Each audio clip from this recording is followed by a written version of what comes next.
Around 8,600 U.S. and European troops from 18 nations are taking part in the annual Baltops naval exercise that starts on Sunday, 9th of June, in Germany's Baltic Sea port of Kiel. Baltops is the premier annual maritime-focused exercise in the Baltic region and one of the largest exercises in Northern Europe, enhancing flexibility and interoperability among allied and partner nations. Russia's Central Research Institute of Precision Machine Building of the Rostok State Corporation demonstrated for the first time in a live demonstration a prototype of the 120mm self-propelled Lotos artillery system.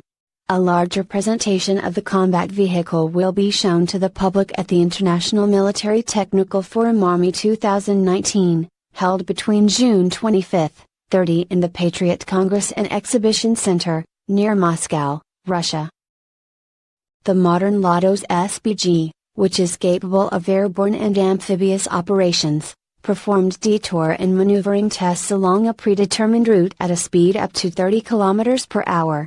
Also, vertical gun movement, turret rotation and varying ground clearance were demonstrated.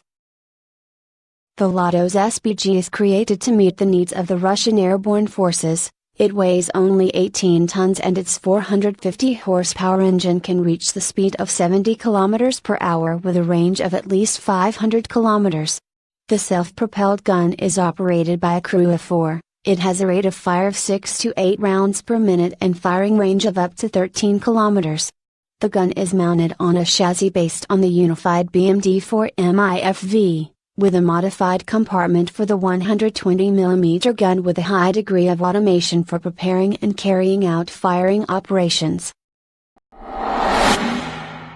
The U.S. could offer the fifth-generation F-35 fighter jet for both the Air Force and Navy, if the $5.43 billion deal with Russia for the S-400 air defense system is dropped.